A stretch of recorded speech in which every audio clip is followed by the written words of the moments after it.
এই দেশে যারা ইসলাম শিখাতে পারে, ইসলাম বুঝে, ইসলাম মেনে জাতি চালাতে পারে, তাদেরকেই ক্ষমতায় বসাতে হবে।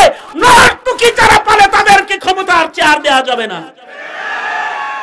সুতরাং এ জাতি আগামীর সময় সিদ্ধান্ত নেওয়ার সময়, তুমি কি তোমার সমাজকে চরিত্রহীন বানাবে না চরিত্রওয়ালা বানাবে, সিদ্ধান্ত তোমার হাতে।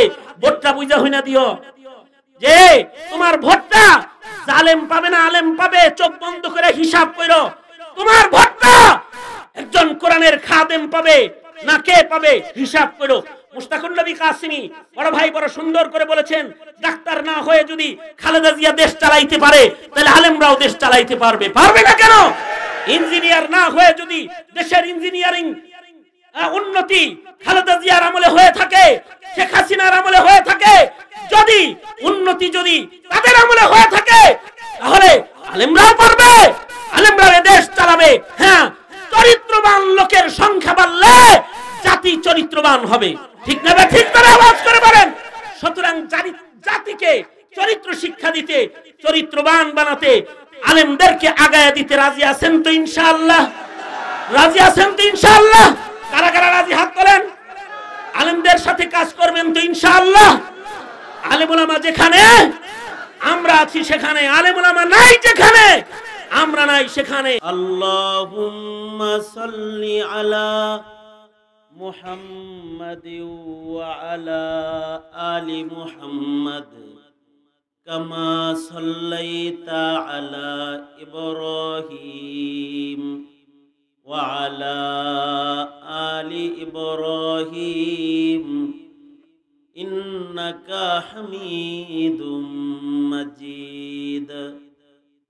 আল্লাহুম্মা বারিক আলা মুহাম্মাদ ওয়া আলা আলি মুহাম্মাদ কামা বারাকতা আলা ইব্রাহিম ওয়া আলা আলি ইব্রাহিম ইন্নাকা হামিদুম মাজিদ।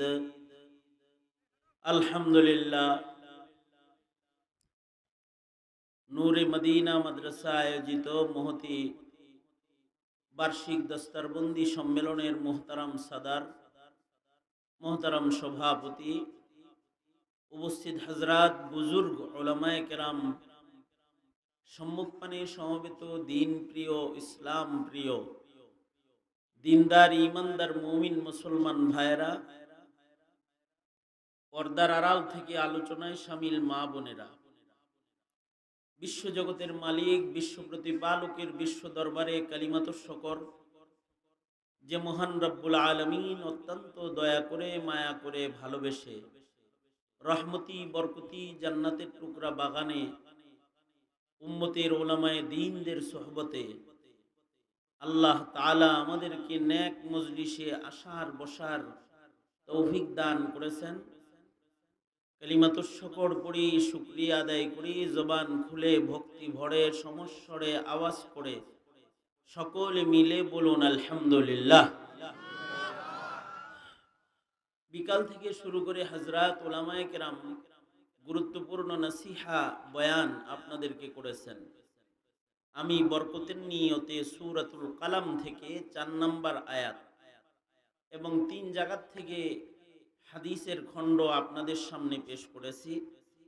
এইগুলোকে সামনে করে কিছু কথা বরকতের নিয়তে আপনাদের কানে পৌঁছাইবার ইরাদা, আল্লাহ তাআলা কিছু উপকারী কথা আপনাদের কানে পৌঁছানোর তৌফিক দান করেন। আপনারা দোয়া করুন, বলুন আমিন।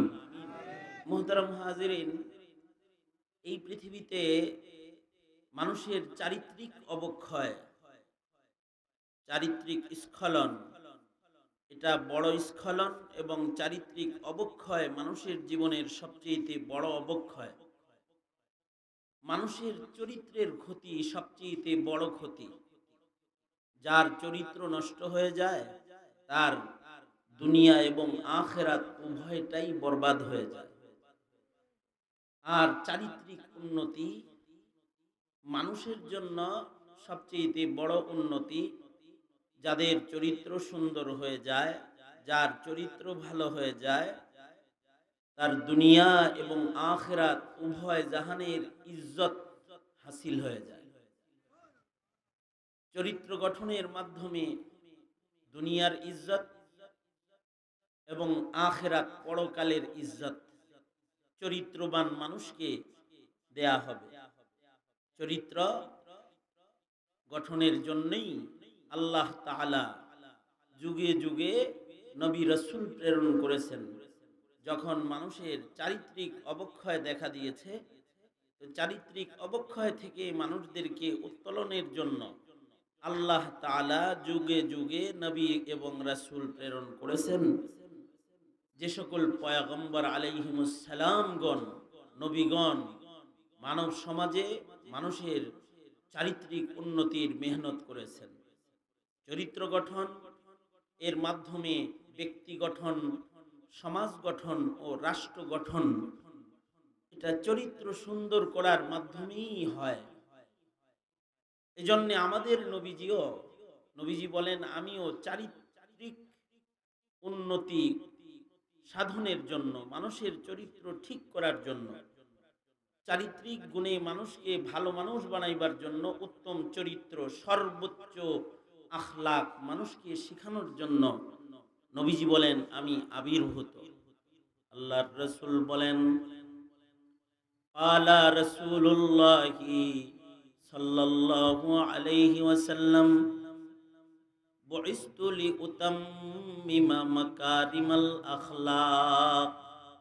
মাকারিমুল আখলাক, আখলাকের সর্বোচ্চ ইজ্জতের আখলাক, যেটা যেই আখলাক দিয়া মানুষ ইজ্জত পাবে, সম্মান পাবে, ওই সর্বোচ্চ আখলাকটা শিক্ষা দেওয়ার জন্য আল্লাহর রাসূল সাল্লাল্লাহু আলাইহি ওয়াসাল্লাম বলেন আমি আবির্ভূত, আমি আগমন করছি মানুষকে সর্বোচ্চ আখলাকটা এইটা শিক্ষা দেওয়ার জন্য আমার আগমন।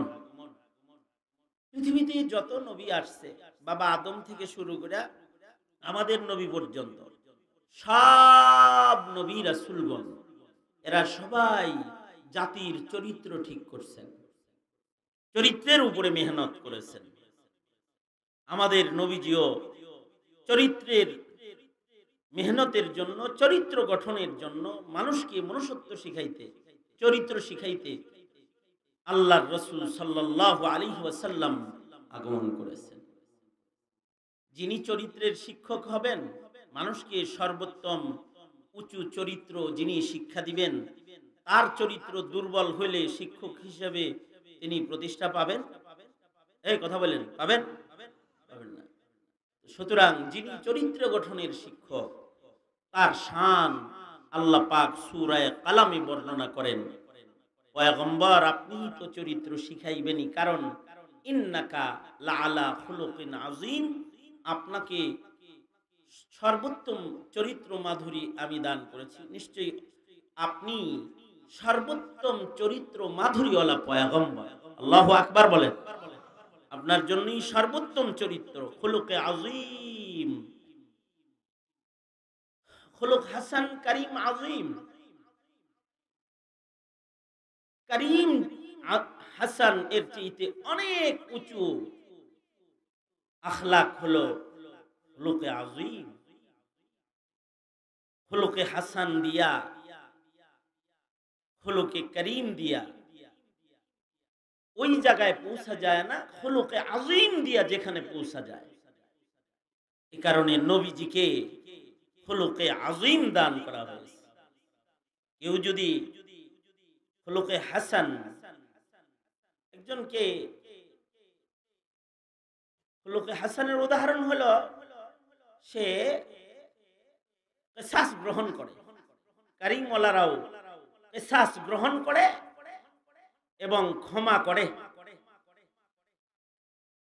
যারা খুলুকে করিম তারা ক্ষমা করে দেয় মানুষ।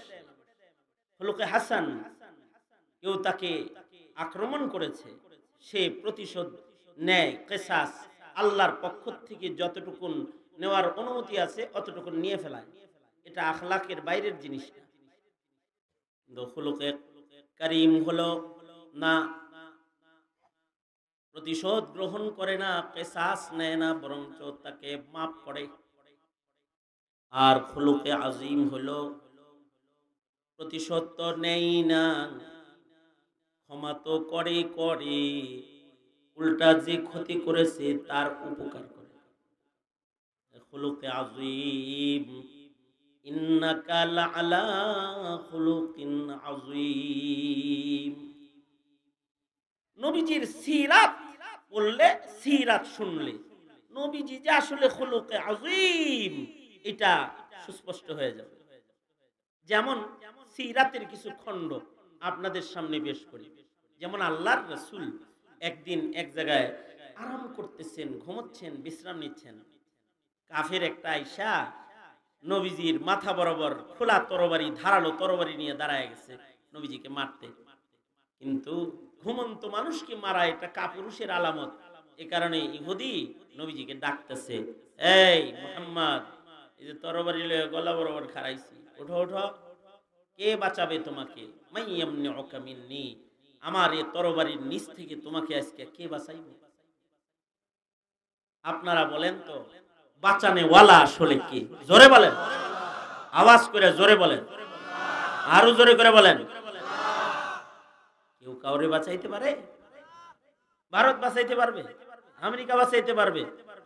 যদি বাঁচাইতে পারতো তাহলে হাসিনার চেয়ার বাঁচাইয়া দিত মোদি সরকার, ঠিক না? কেউ কাউরে বাঁচাইতে পারে না। বাঁচানে ওয়ালা কে? জোরে বলেন। ইহুদি বলে, মাইয়ামনিউকা মিন্নি, তোমাকে কে বাঁচাবে? আল্লাহর রাসূল উঙ্গুলি উপরে উঠায়া বলেন, আল্লাহ। বলেন একবার, আঙ্গুলটা উঠাই কোন, উঠাই কোন। নবীজি যেমনে কইছে এমনি কোন।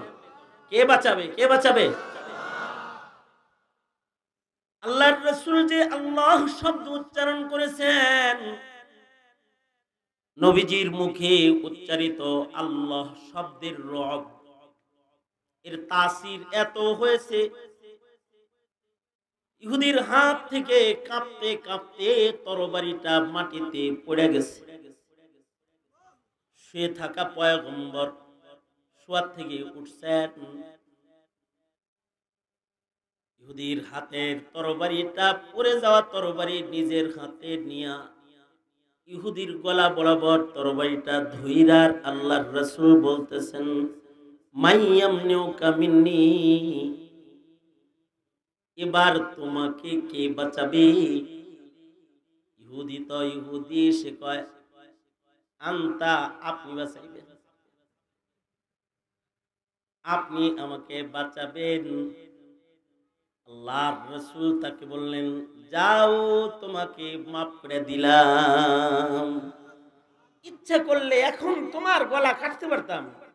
নবীজির আখলাক, খুলুকে আযীম পয়গম্বর মাফ করে দিলেন। একটু আগে কিন্তু গলায় ধরছে তরবারি।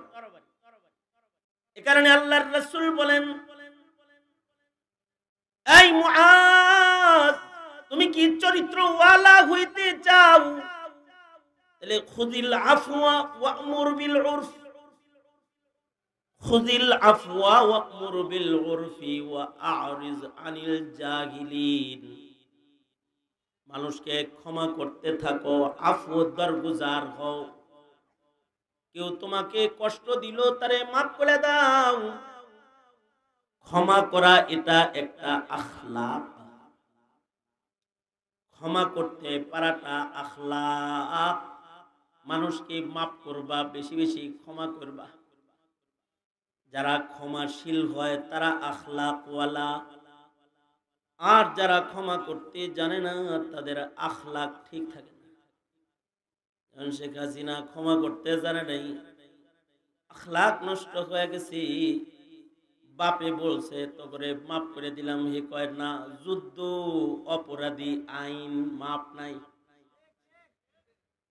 এমন একটা আইন বানাইছে,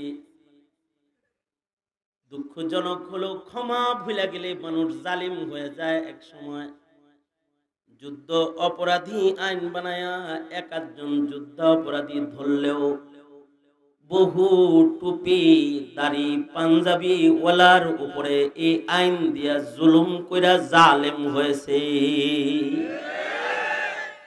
যুদ্ধ অপরাধের সাথে যাদের সম্পৃক্ততা নাই তাদেরকেও গ্রেফতার করেছে, তাদেরকেও। হিন্দু যে মামলা করছে, হিন্দুর মামলায় একটা সরল মনা মুসলমানকে যুদ্ধ অপরাধী বানাই দিচ্ছে। ক্ষমা করতে জানতে হয়, ক্ষমাটা আখলাক। যারা ক্ষমা করে তারা আখলাকি হয়, তাদের চরিত্র সুন্দর হয়। আল্লাহর রাসূল সাল্লাল্লাহু আলাইহি ওয়াসাল্লাম ক্ষমা করতেন, দুশমনকেও মাফ করতেন, কাফেরকেও ক্ষমা করে দিতেন। যে নবীজিকে কষ্ট দিত নবীজি তার সাথে সুন্দর আচরণ করতেন। আল্লাহু আকবার জোরে করে বলেন। কেউ আপনারে কষ্ট দিছে, আপনি তার সাথে সুন্দর ব্যবহার করবেন, এটা আখলাক, এটা চরিত্র। যারা আল্লাহর রাসূলকে কষ্ট দিয়েছে, তায়েফের ইতিহাসের দিকে একটু নজর করে তাকান, নবীজিকে কেমন কষ্ট তারা দিয়েছে। আল্লাহর রাসূল কালিমার দাওয়াত দিতে গিয়েছেন, যে বলেছেন ইয়া আইয়ুহান নাস কুলু লা ইলাহা ইল্লাল্লাহ, এই জমিনের মানুষ তোমরা বলো লা ইলাহা ইল্লাল্লাহ তুফলিহুন, তোমরা সফল হয়ে যাবে, জান্নাতের মালিক হয়ে যাবে।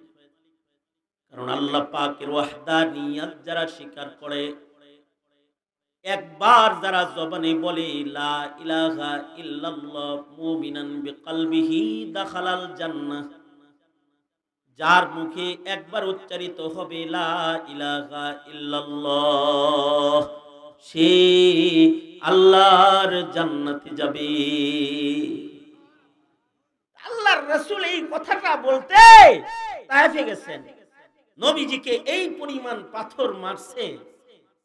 সিরাত লেখে আল্লাহর রাসূল রক্তাক্ত ক্ষতবিক্ষত দেহে মাটির ভেতরে আল্লাহর নবী পড়ে গেছে, অজ্ঞান হয়ে গেছে। ওরা আল্লাহর রাসূলের মাথায় পানি দিয়া হুশ আনায় আবার দাঁড় করে পাথর মারছে। নবীজি আবার অজ্ঞান হয়ে বেহুশ হয়ে পড়ে গেছে।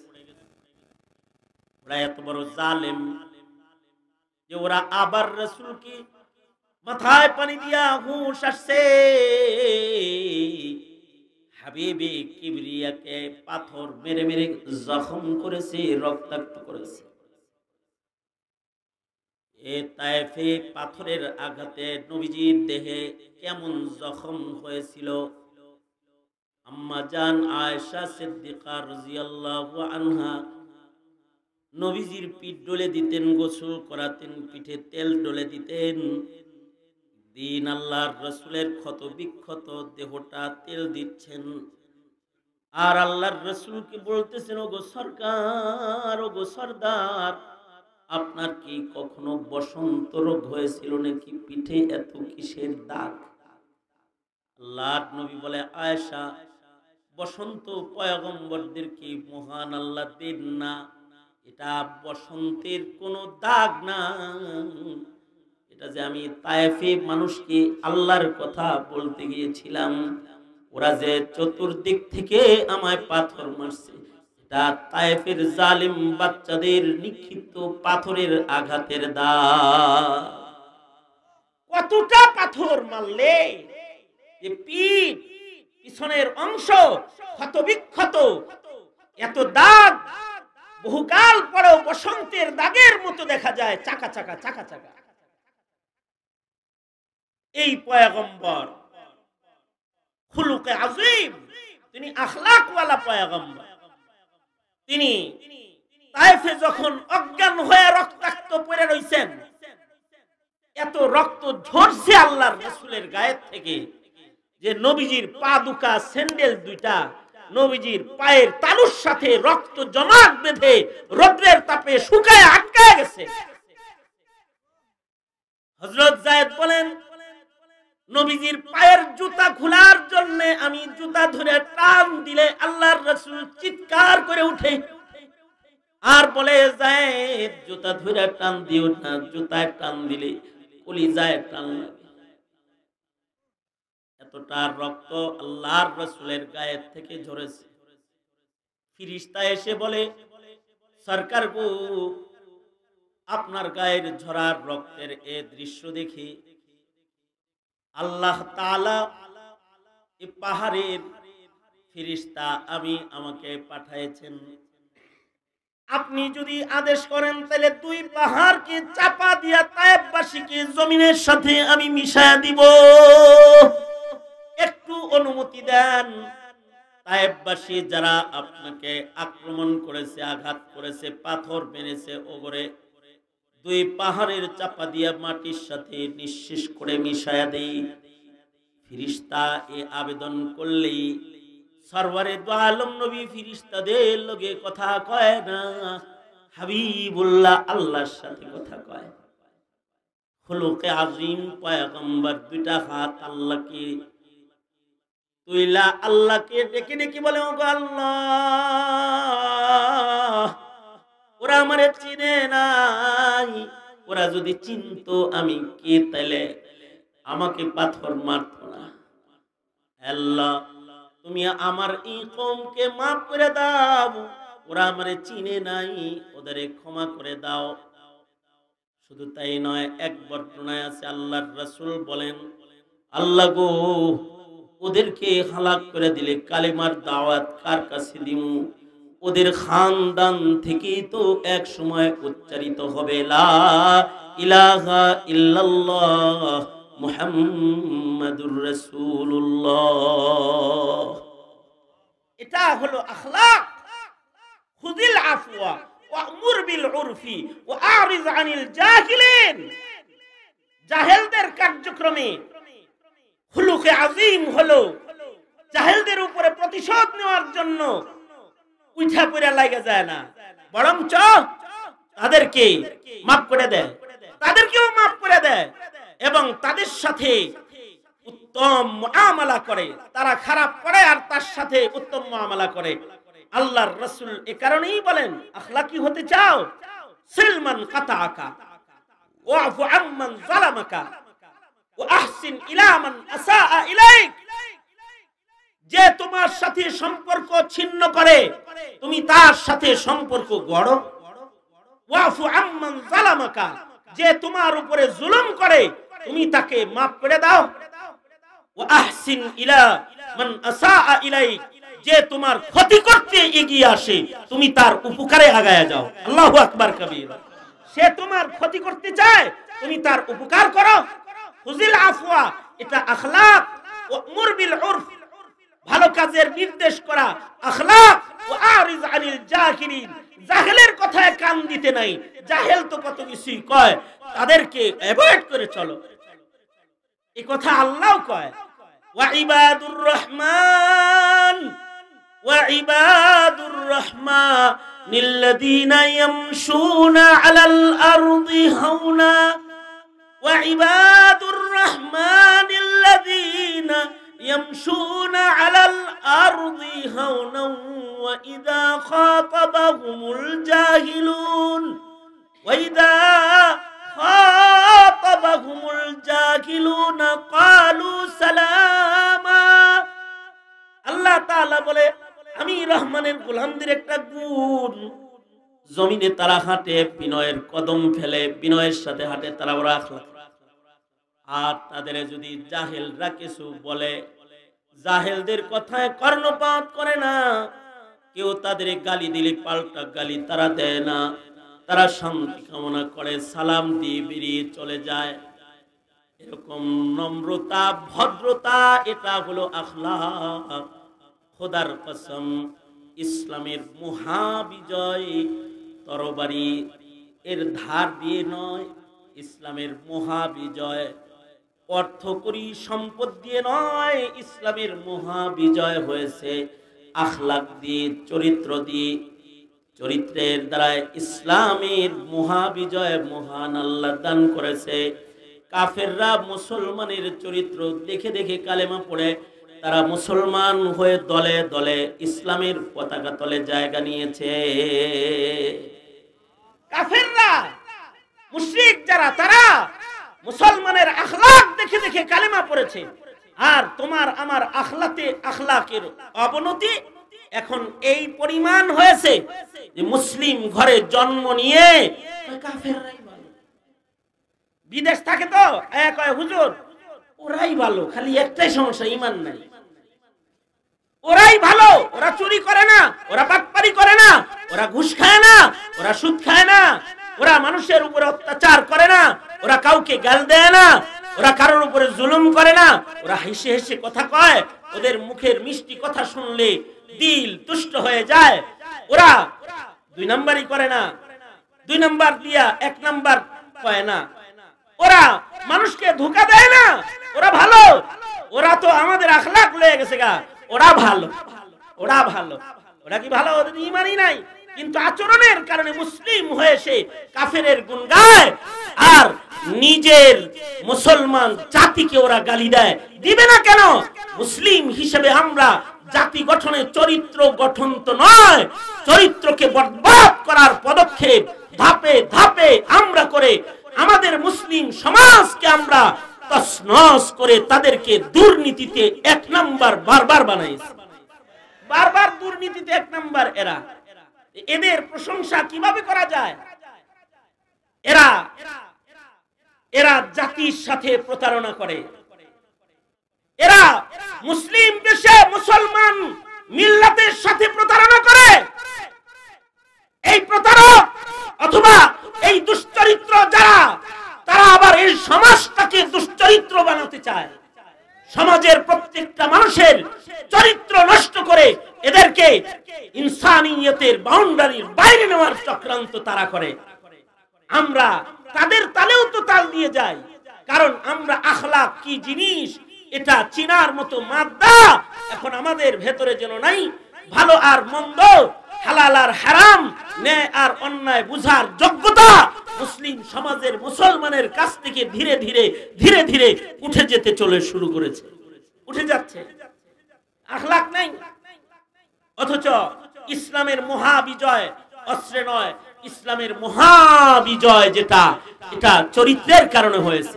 চরিত্রের কারণে ইসলামের মুসলমানের চরিত্র দেখে একজন মুসলমান না, দলে দলে মানুষ কালেমা পড়ে মুসলমান হয়েছে।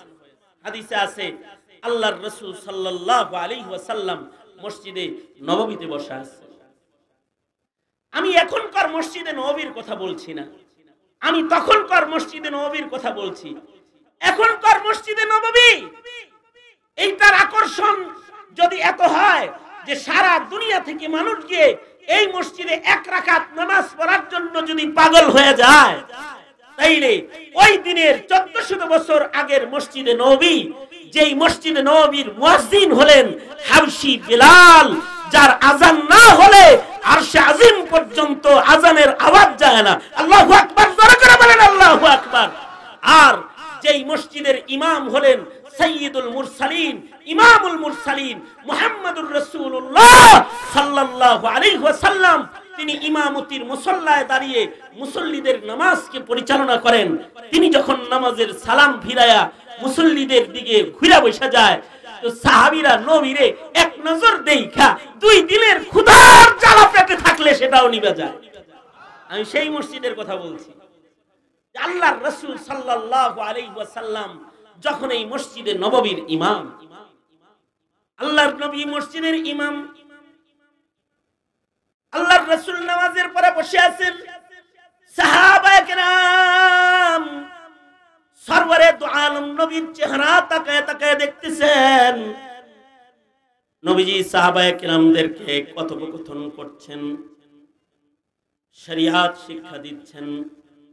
আর এমন সময় নবীজির দর্শ চলছে, আর এই সময় মসজিদের ভেতরে দূর থেকে একজন আরবি গ্রাম্য মানুষের প্রবেশ ঘটেছে। একজন আরবি লোক, গ্রাম্য একজন বধূ কৃষক মানুষ মসজিদের নববীতে প্রবেশ করেছে। মসজিদে ঢুইকা কোনো কথাটা দাঁড়াই রাস্তার থেকেই তারে পেশাবে ধরছে। রাসূলকে পাবে কি পাবে না টেনশন নিয়ে আসছে, নবীজির কাছে যেতে আইছে। আয়েশা মসজিদের ভেতরে রাসূলকে যখন বসা দেখেছে, তার দিল ঠান্ডা হয়ে গেছে। ওই যায় পেশাব করতে ঢুকমো, আর নবী যদি বাইর হয়ে যায়, সে এসে মসজিদে দাঁড়াইয়া মসজিদের ভেতরে এই পেশাব শুরু করেছে। ফাবালা কাইমান ফিল মসজিদ, মসজিদের ভেতরে দাঁড়ায়া দাঁড়ায়া এই আরবি লোকটা পেশাব শুরু করেছে। মুহাম্মদুর রাসূলুল্লাহ সাল্লাল্লাহু আলাইহি ওয়াসাল্লামের সামনের সাহাবীরা উঠা তাকে পেশাব করতে বাধা দিচ্ছে। এই এই কই পেশাব করস? এটা মসজিদ, এটা রাউজাতুম মিন রিয়াজিল জান্নাহ। মসজিদে নববীতে তো জান্নাতের খণ্ড মাটি। চিল্লায় আওয়াজ করে জোরে বলেন আল্লাহু আকবার। কাবিতে দাঁড়ায় নামাজ পড়ে, সে যেন আল্লাহর জান্নাতের ভেতরে দাঁড়ায় নামাজ পড়ল। এই কই পেশাব করস? জান্নাতের মাটি এখানে, এটা মসজিদুন নবী, নবীর মসজিদ। সব যায় ধরছে এর মুতা থামাইতে, কিন্তু আল্লাহর রাসূল সাল্লাল্লাহু আলাইহি ওয়াসাল্লাম খুলুকে আযীম শুধু না, তিনি তাবিবুন আযীম, ডাক্তার হিসেবেও তিনি পৃথিবীর সবচেয়ে বড় স্বাস্থ্য বিজ্ঞানী, বড় ডাক্তার। পেশাবের মাঝখানে কারোর পেশাব থেমে গেলে দৈহিক ক্ষতি হবে, আল্লাহর রাসূল এটাও জানেন। আল্লাহর নবী সাহাবীদেরকে বললেন, এই পেশাবে বাধা দিস না, পেশাব করতে দে, পেশাব করো, কথা পড়ে। সাহাবায়ে কেরামদেরকে আল্লাহর নবী বারণ করলেন, আর লোকটা তো মসজিদের ভিতরে দাঁড়ায় পেশাব করে দিচ্ছে। সরওয়ারে দু আলম নবী তার পেশাব শেষ হয়ে গেলে তাকে ডাকলেন, এই কাছে আয়। নবীজি নিজের কাছে নিজের বগল তলায় তাকে আদর করে বসে সাহাবায়ে কেরামদেরকে বললেন, সাহাবীরা যাও তোমরা পানি দিয়ে মসজিদটাকে ধৌত করে দাও, মসজিদটাকে তোমরা পবিত্র করো, ধৌত করো, পরিষ্কার করো। সাহাবীরা মসজিদ ধৌত করলো, পরিষ্কার করলো। আর আল্লাহর নবী রাহমাতুল লিল আলামিন সাইয়্যিদুল মুরসালিন মুহাম্মাদুর রাসূলুল্লাহ সাল্লাল্লাহু আলাইহি ওয়াসাল্লাম আরবিকে বগল তলায় বসায় লইলেন। আল্লাহর রাসূল তাকে জিজ্ঞেস করলেন, কোথা থেকে আসছো? বহু দূর থেকে মরুপ্রান্তর পার হয়ে আমি একজন কৃষক মানুষ তোমার কাছে আসছি। কি জন্য এসেছো বলো? লোকটা বলে, শুনছি তোমার কাছে অনেক মানুষ টাকা পয়সা এনে দিয়ে যায়, আর তুমি বড় দানবী, তুমি মানুষকে দুই হাতে বিতরণ করো। তাই আমি তোমার কাছ থেকে কিছু পাওয়ার জন্য আইছি। পাওয়ার জন্য যার দরবারে আইছে তার দরবারে দাঁড়ায় পেশাব করছে। এই যুগের চেয়ারম্যানের দরবারে যায় যদি এরকমটি কেউ করে, কে নদিয়া বাইর করে দিব কার্যালয় থেকে। আর এমপির দরবারে যদি যায়, ওরে পিটায় ওখানে লগি বৈঠার সামান বানায় পিটায় মাইরে ফেলায়। কিন্তু সরওয়ারে দু আলম নবী, নবীজির আখলাক, নবীজির কাছে কেউ কিছু দিয়া গেলে নবী নিতেন না, মালিক বানায়, নিজে মালিক হয়েও নবীজি এটা বিতরণ করতেন। এটা একটা আখলাক। এই আখলাক নায়েবে নবীদের ভিতরে উত্তরবঙ্গের একজন নায়েবে নবী ছিলেন ইউসুফ নিজামী রহমাতুল্লাহি আলাইহি। ইউসুফ নিজামী রহমাতুল্লাহি আলাইহি মরার আগে বিল্ডিং করে যায় নাই, বড় একটা মার্কেট ছেলে সন্তানের জন্য বানায় দিয়ে যায় নাই। উনি দিনের খাদেম নায়েবে নবী। মানুষজন ওনার কাছে নিয়ে কোটি কোটি টাকা দিয়ে আসতো, আর বলতো, হযরত আপনার পছন্দ মতো আপনি বিতরণ করে দিয়েন। ইউসুফ নিজামী রহমাতুল্লাহের কাছে যা দিয়ে আসতো, নিজের বেতনের টাকা তার সাথে আরো যুক্ত করে এগুলো বিভিন্ন মাদ্রাসায় বিতরণ করে দিয়ে দিত। নূরে মদিনাও ওই ইহসান থেকে বঞ্চিত হয় নাই। হোসেনপুর মাদ্রাসাও এর থেকে বঞ্চিত হয় নাই। এই উত্তরবঙ্গের যত আইম্মায়ে কেরাম আছে, যত মাদ্রাসাওয়ালারা আছে, তারা 7 নম্বর হুজুরের কামরার সামনে দিয়ে হাঁটতো, ঢুকার সাহস পাইতো না, হাঁটতো তো ডাক দিদাই মাদ্রাসার খবর কি, টাকা পয়সা আসেনি, বোর্ডিং ঠিক মতো চলেনি, জিগাইতেন। আর জিগায়া জিগায়া নিজের হাতে গোপনে তাদেরকে দিয়ে দিতেন। কারণ আলেমরা বলে উত্তরবঙ্গের হাতিম তাই হলো, উত্তরবঙ্গের হাতিম তাই ছিলেন ইউসুফ নিজামী রহমাতুল্লাহি আলাইহি। হাতিম তায়ের একটা গুণ, নবীদের এই সিফতটা হাতিম তায়ের ভেতরে ছিল যে হাতিম তায় 2 হাতে মানুষদেরকে দান করতেন। এই কারণে আল্লাহর রাসূল সাল্লাল্লাহু আলাইহি ওয়াসাল্লাম হাতিম তায়ের খানদানকে সম্মান করতেন। যদিও মুশরিকের ঘরের সন্তান, কিন্তু হাতিম তায়ের মতো আখলাকওয়ালা একজন মানুষের সন্তান, তোরা তোদের সম্মান করলাম। আল্লাহর রাসূল এক যুদ্ধের ময়দানে সাহাবায়ে কেরাম কাফেরদের সাথে যুদ্ধ করেছে। যুদ্ধের ভেতরে নারীরা গ্রেফতার হয়ে যুবতীদের একটা দল সাহাবায়ে কেরামের হাতে আসছে। ওই সময় যুদ্ধের নিয়ম ছিল, মুসলমান যদি কাফেরের হাতে বন্দী হতো, মুসলমান কাফেরের দাসদাসী হয়ে যেত, আর কাফেররা যারা বন্দী হতো, পুরুষরা দাস, নারীরা দাসী হয়ে যেত। যুদ্ধে দাসী আটকা পড়েছে, আসামি আটকা পড়েছে, তরুণী মেয়েরা যুদ্ধের ময়দানে গ্রেফতার হয়েছে। তারা আল্লাহর রাসূল সাল্লাল্লাহু আলাইহি ওয়াসাল্লামের চোখের কাছাকাছি আছে। হঠাৎ করে নবীজি দেখলেন বন্দী কিছু যুবতী মেয়ে আছে, কিন্তু তাদের ভেতরে একটা মেয়ে আছে যার গায়ে কাপড় ভালো না। বড়লোকদের মেয়েদের কাপড় ছোট ছোট হয়, কারণ তারা গরিব মানুষ, তো কাপড় কিনতে হবে। গরিবের কাপড় বড় বড় হইলেও ধনীদের কাপড় হয় ছোট ছোট। হাতিম তায়ের মেয়ের গায়ে কাপড় গুলা খুব ছোট ছোট।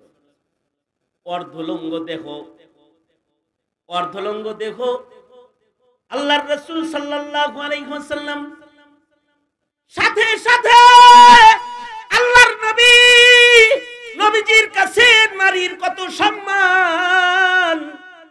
আল্লাহর রাসূল নিজের গায়ের মুআজ্জাম চাদর, আল্লাহর নবী নিজের চাদর মোবারক খুলে ফেললেন। একজন সাহাবীকে বললেন, সাহাবীরে আমার এই চাদরটা দিয়া ওই মেয়েটার বদন ঢেকে হিজাব, পর্দা, বুরকা বানায়া দাও। আল্লাহর রাসূল নিজের গায়ের চাদর খুলে মুশরিক মহিলার ইজ্জত দেখে দিচ্ছে। ইসলামের নারীর ইজ্জতের কত দাম। আল্লাহর রাসূল যখন নিজের হাতে নিজের গায়ের চাদর খুইলা মুশরিক মেয়েটাকে দিয়ে দিচ্ছে, সাহাবীরা চিল্লায় উঠছে, হায় হায়, রাসূলের গায়ের চাদর একটা মুশরিক মেয়ে পায়ে যেতেছে, নবীর গায়ের চাদরের মালিক হয়ে যেতেছে একটা মুশরিক মেয়ে। সাহাবায়ে কেরাম চিল্লাইতেছে, কারণ আছে, কারণ হলো যে চাদরের মধ্যে হাবিবে কিবরিয়া মুহাম্মাদুর রাসূলুল্লাহ সাল্লাল্লাহু আলাইহি ওয়াসাল্লামের দেহ মুবারক লাগছে। যে কাপড়ের ভিতরে নবীজির গায়ের ঘাম লাগছে, কাপড়টার তো অনেক দাম। নবীজির হাতের ছোঁয়া লাগলে পানির দাম, নবীর গায়ের সাথে কাপড়ের ছোঁয়া লাগলে কাপড়ের দাম। আমার নবীর গায়ের সাথে যদি মাটির ছোঁয়া লাগে, ওই মাটিটারও অনেক দাম। এই কারণে আমার রাসূল সাল্লাল্লাহু আলাইহি ওয়াসাল্লামের জিসমে আতহার, যেই কবরে রওজায়ে আতহারে নবীজির দেহ মুবারকটা পড়ে আছে, শুয়ে আছে, আল্লাহর রাসূলের দেহের স্পর্শের কারণে রওজায়ে আতহারের মাটিটা মহান আল্লাহর কাছে অনেক দাম। কারণ এটা হাবিবে কিবরিয়ার দেহের সাথে লেগে রয়েছে। হাবিবে কিবরিয়া মুহাম্মাদুর রাসূলুল্লাহ সাল্লাল্লাহু আলাইহি ওয়াসাল্লামের জিসমে আতহারের সাথে মদিনার মাটি এটা লাগা থাকার কারণে এই মদিনার মাটির দাম আল্লাহর কাছে আল্লাহর আরশের চেয়ে বেশি দামি। আল্লাহর আরশের চেয়ে এই মদিনার ওই মাটি, যে মাটি সাইয়্যিদুল মুরসালিন নবীর গায়ের সাথে লেগে আছে, তার দাম বেশি। নবীর দেহ মুবারকের সাথে মাটি লাগলে মাটির দাম, নবীর দেহের সাথে কাপড় লাগলে কাপড়ের দাম, নবীর হাতের সাথে কোনো কিছুর ছোঁয়া লাগলে ওই জিনিসের দাম। এ কারণে তো নবীর দেহের সাথে দেহ লাগানোর জন্য সাহাবীরা পাগল ছিল, বাহানা খুঁজতো কেমনে নবীর দেহের সাথে নিজের দেহটা ঘষা লাগানো যায়। কারণ যদি আল্লাহর রাসূলের গায়ের সাথে নিজের গাকে একটু ঘষা রাখা যায়, মহান রব্বুল আলামিন রহমাতুল লিল আলামিন নবীর গায়ের সাথে ঘষা লাগা বদনটাকে হয়তো বা দোজকের আগুনের ভেতরে ফেলায় আল্লাহ জ্বালাইবে না। আল্লাহর রাসূল সাল্লাল্লাহু আলাইহি ওয়াসাল্লামের দেহের সাথে যে কাপড় লাগে ও কাপড়ের দাম। এ কারণে সাহাবীরা চিল্লায়, হায় হায়, আল্লাহর রাসূলের গায়ের মুআজ্জাম চাদর, এটা একটা মুশরিক মেয়ে পায় যেতেছে, হায় আমি যদি পাইতাম এটা কাফন বানাইতে পারতাম। সাহাবীরা আফসোসে চিৎকার করে কাঁদতেছে, কারণ নবীর গায়ের সাথে লাগা কাপড়ের দাম তো সাহাবীদের কাছে অনেক।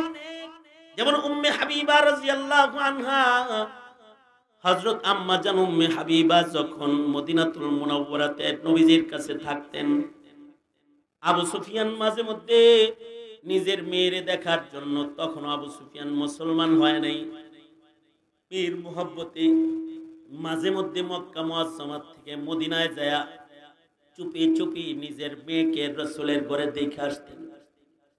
একদিন হঠাৎ করে আবু সুফিয়ান গেছে হযরত আম্মা জান উম্মে হাবিবার ঘরে, মদিনায় যায় হঠাৎ করে মেয়ের সাথে দেখা করতে ঢুকে পড়ছে। আল্লাহর রাসূল সাল্লাল্লাহু আলাইহি ওয়াসাল্লামের ঘরে আসতেছে আবু সুফিয়ান। এইটা দেখার সাথে সাথে আম্মা জান হযরত উম্মে হাবিবা নবীজির চৌপায়া চোখের উপরে চাদর বিছায় রাখছিলেন, রাসূল আসবে, রাসূল বসবে, রাসূল শুইবে। আম্মা জান যখন দেখছে বাবা আবু সুফিয়ান আইতাছে,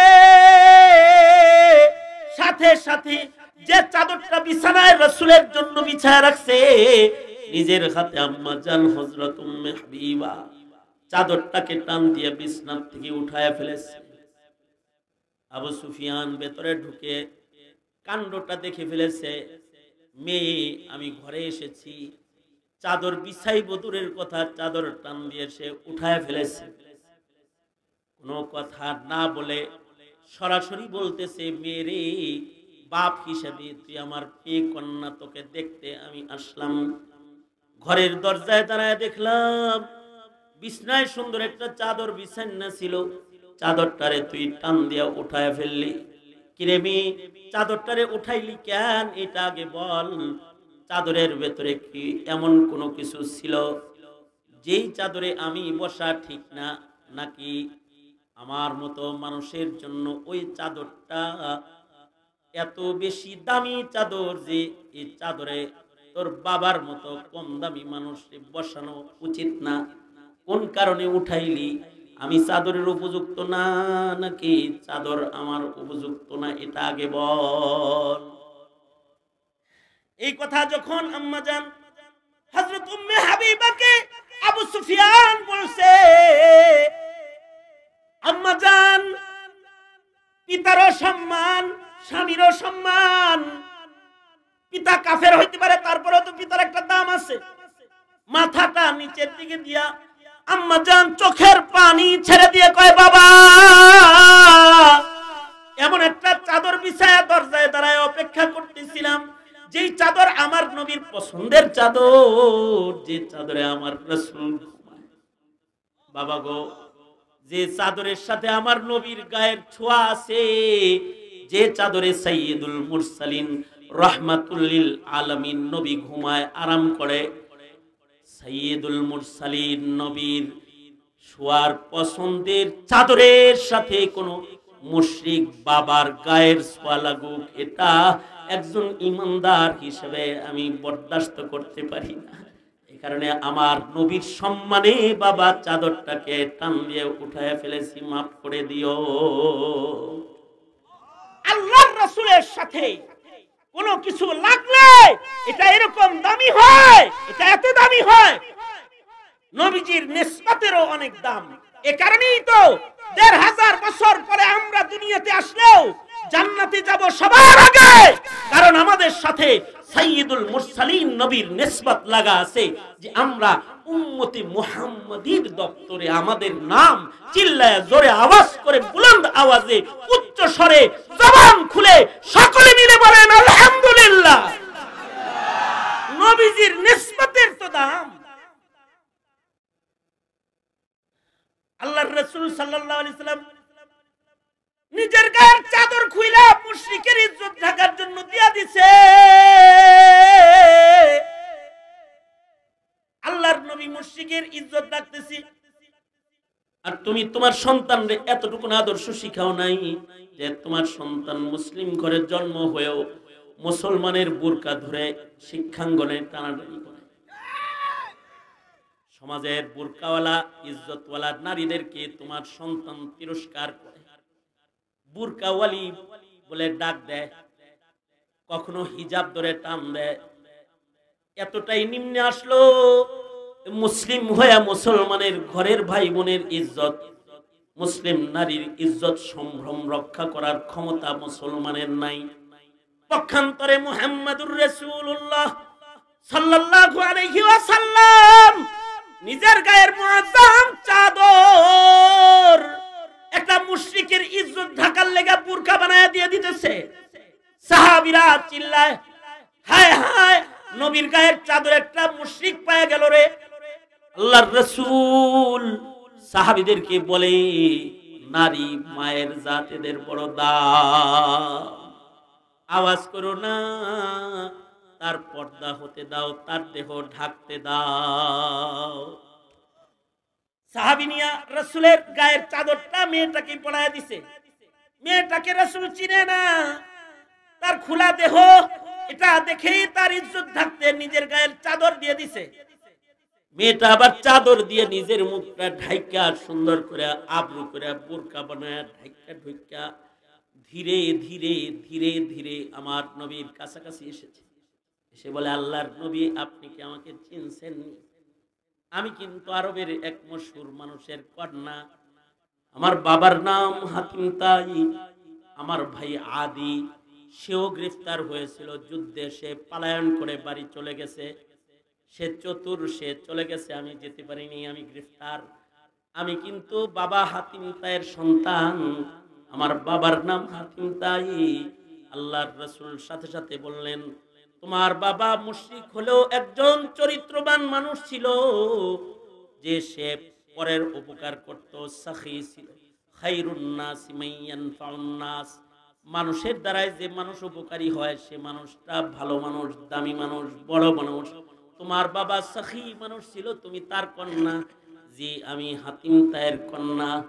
আল্লাহর রাসূল সাথে সাথে বললেন, যাও, তোমার বাবার সাখাওয়াতের গুণের কারণে তুমি বন্দী হয়েছিলা, গ্রেফতার হয়ে গেছিলা, তোমাকে বন্দিশালা থেকে মুক্তি দিয়ে দিলাম, তোমাকে আজাদ করে দিলাম, যাও তুমি আজাদ। মেয়েটা বলে, সাইয়্যিদুল মুরসালিন, আমারে একা আজাদ করলে হবে? আমাকে আজাদ করলে হবে না, আমার সাথে বান্ধবীরা তো অনেক আছে, সবাই দাস দাসী হয়ে যাবে আর আমি একা আজাদ হয়ে যাব। এটা হয় না। যদি আজাদ করেন তো সবাইরে করবেন, না করলে আমিও দাসী হয়ে মুসলমানদের ভেতরে থেকে যেতে প্রস্তুত রয়েছি। একা একা হুররিয়াত নিয়া, আজাদি নিয়া একা একা ঘরে যাইতে আমার লজ্জা হয়। আল্লাহর রাসূল তাকে বললেন, বাপের কিছু গুণ তোর ভিতরে আছে।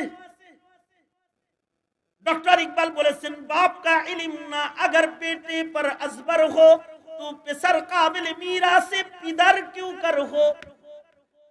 बाप का इल्म ना अगर बेटे पर असबर हो तो पिसर काबिल मीरा से पिदर क्यों कर हो। বাপের কিছু গুণ তোর সন্তানের মতে যদি পাওয়া যায় তাহলে সন্তানটা বাবার যোগ্য সন্তান হয়। বাপের সিফত সন্তানের ভিতরে আসলে সন্তানটা বাবার যোগ্য সন্তান হয়। আল্লাহর রাসূল বলেন, এই মেয়ে, তোর ভেতরে তোর বাবার গুণ আছে, তোর বাবাও সখী, তুইও সখী, তোর বাবাও ছিল দানবীর পরোপকারী, তুইও পরোপকারী। ঠিক আছে, এই যে একটা আখলাক, নবীদের আখলাক তোর ভেতরে, তোর বাপের ভেতরে, সবার ভিতরে আছে।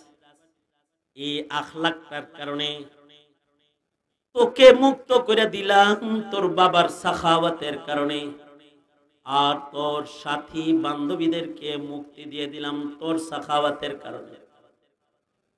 তোর বাপের কারণে তোরে সাল্লাম, আর তোর কারণে তোর বান্ধবীদের সবাইরে মুক্ত করে দিলাম। আল্লাহর রাসূল দুশমনকে মাফ করে দিলেন, বন্দীকে মুক্ত করে দিলেন।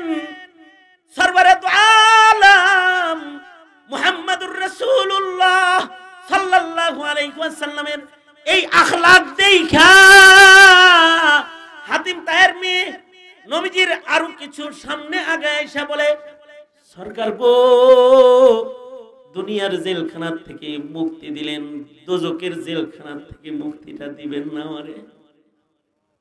সরকার, দুনিয়ার জেলখানা থেকে মুক্তি দিলেন, আগুনের জেলখানা থেকেও এখন আমারে মুক্ত করে দেন, আমাকে পরায়া দেন লা ইলাহা ইল্লাল্লাহু মুহাম্মাদুর রাসূলুল্লাহ। আল্লাহর রাসূল সাল্লাল্লাহু আলাইহি সাল্লাম সবাইকে কালেমা পড়ায়া দিলেন। জিজ্ঞেস করলেন, তোমরা কি মুসলিম এই এলাকায় থাকবা নাকি নিজের বাবার বাড়ি যাইতে চাও? সবাই বলল, আমরা যার যার বাবার বাড়ি যাইতে চাই। আল্লাহর রাসূল বললেন, এই প্রত্যেকটা মেয়েকে পাহারা দিয়া সাহাবীরা তোমরা যার যার ঘরে পৌঁছায় দাও।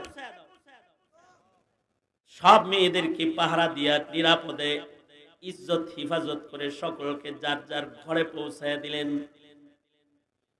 আদি ইবনে হাতিমের বোন হাতিম তায়ের কন্যাকেও দুইজন সাহাবী দিয়া আল্লাহর রাসূল হাতিম তায়ের বাড়ির দিকে রওনা করে দিলেন। শামের এক শেষ অঞ্চলে হাতিম তায়ের বাড়ি। মরুভূমি, পাহাড় পর্বত পার হইয়া রাত দিন সফর করে যেতে হবে। আল্লাহর রাসূল সাল্লাল্লাহু আলাইহি ওয়াসাল্লাম দুইজন সাহাবীকে দায়িত্ব দিলেন, যাও তোমরা দুইজন হাতিম তার মেয়েকে তার বাড়িতে পৌঁছায় দিয়ে আসো।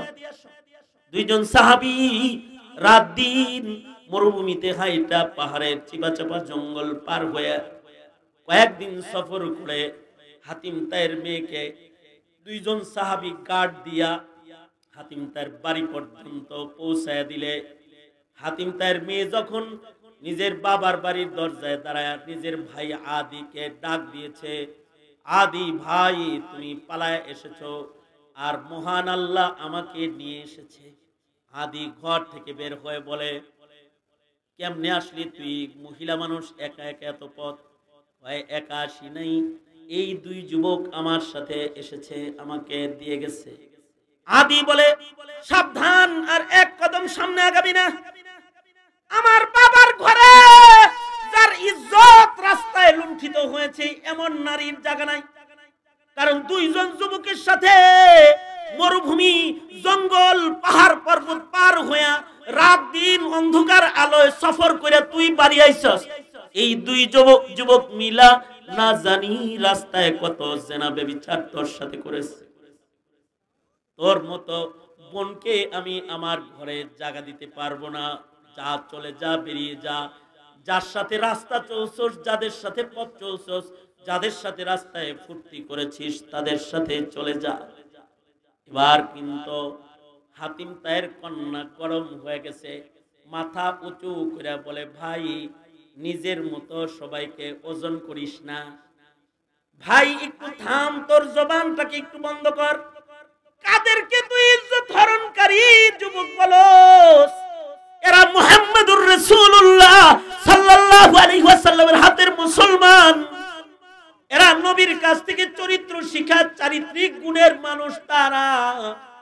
এই দুই যুবক সরওয়ারে দু আলম নবীর ছাত্র, সরওয়ারে দু আলম নবীর হাতে গড়া সাহাবী। ভাই রে, আমিও তো সরওয়ারে দু আলম নবীর হাতে কালেমা পড়ে মুসলমান হয়েছি। ভাই রে, এই দুই যুবক মরুভূমিতে জঙ্গলে আমাকে যে নিরাপত্তা দিয়ে বাড়ির দরজা পর্যন্ত পৌঁছায় দিয়েছে, তাদের ঈমান, তাদের তাকওয়ার কারণে। তোর মতো আদি নামক ভাইয়ের ঘরেও আমি নিজেকে অতটা নিরাপদ মনে করি না। একজন মুসলিম যুবকের পাহারায় আমি যতটা নিরাপদ ছিলাম, নিজের মতো মনে করবি না। এরা নবীর পরশে ধন্য, পরশ পাথরে ধন্য, স্বর্ণ যুগের স্বর্ণ মুসলমান। ঠিক আছে, তোর ঘরে জায়গা নাই, আমি চললাম মদিনায়। মেয়েটা সাহাবীদের সাথে বলে, চলো আমার রাসূলের কাছে লয়ে যাও। মেয়েটা যখন পথ চলতে শুরু করেছে, আদি ইবনে হাতেম পেছন থেকে চিৎকার করে বলে, বোন, চরিত্রের গুণটা একাই নিয়া একা একা সফল হইবা, তুমি একা যাইবা কেন? তোমার ভাইটারও ওই চরিত্রবান মহাপুরুষের সান্নিধ্যে একটু লইয়া যাও। আমিও কালেমা পড়ে মুসলমান হয়ে গেলাম, তারাও কালেমা পড়ে মুসলমান হয়ে গেছে। এক পর্যায়ে আদি ইবনে হাতিমের নেতৃত্বে শত শত শত শত কাফের কালেমা পড়ে মুসলমান হয়ে খুলুকে আজিম পয়গম্বরের ছাত্র হতে মদিনায় তায়েবায় নবীর মসজিদে হাজির হয়েছে। এটা হলো সরওয়ারে দু আলম নবীর আখলাক। বদু লোকটা কয় কি, আল্লাহর নবী শুনেছি আপনার কাছে মাল দৌলত আসে আর আপনি দুই হাতে এগুলো বিতরণ করেন, এর লেগা ত্রাণ নিতে আসছি, মাল নিতে আসছি। আল্লাহর রাসূল বললেন, এই ওকে বেশি করে টাকা দিয়ে দাও। হে কিন্তু দাঁড়ায় মসজিদে মুতছে, পেশাব করছে মসজিদে, আর আল্লাহর রাসূল বললেন তাকে বেশি করে টাকা পয়সা দিয়ে দাও। এবার আল্লাহর রাসূল বলে, এই তুমি কেমনে আইছো বাড়ি থেকে? কয় গরিবের গাড়ি, গরিবের গাড়িতে চড়ে আইছি, পায়ে হাইটা আইছি। আল্লাহর রাসূল বললেন, ওকে একটা উট উপহার দাও, বাইতুল মালে ভালো ভালো উট আছে, ওকে একটা উট সাওয়ারি দিয়ে দাও, যাওয়ার সময় যেন ওর হাইটটা যাওয়া না লাগে। আল্লাহর নবী একটা উট তাকে হাদিয়ে দিলেন। আল্লাহর রাসূল যাওয়ার সময় বলে, এই তোমার বাড়িতে ছাগল টাগল আসেনি, কি খাও? তাহলে কয়েকটা ছাগল দিয়ে দাও, এগুলোর দুধ খাবে। আল্লাহর রাসূল কিছু ছাগলও দিয়ে দিলেন। লোকটা যায়, চলে যায়, আর কয় আবার আসবো, আমি আবার আসবো। লোকটা চলে গেল, নিজের এলাকায় যায় বলে, মুহাম্মদ নাম শুনছস, কিন্তু মুহাম্মদের চরিত্র তো তোরা দেখোস নাই। মুহাম্মদের চেহারা যত সুন্দর, তার চাইতে চরিত্র আরো বেশি সুন্দর। ও আমার এলাকার লোকেরা, চল চল, যদি মানুষ হইতে চাস তাহলে ওই মানুষের পরশে চল। এই বদু লোকটা নিজের এলাকার 300 কাফেরকে কালেমা পড়ায় মুসলমান বানাইছে। আর এই 300 লোকের কাফেলা লইয়া আল্লাহর রাসূলের দিকে সফর করে মসজিদে নববীতে চলে আসছে। সেদিন কিন্তু দৌড়তে যায় মসজিদে দাঁড়ায় পেশাব করছে।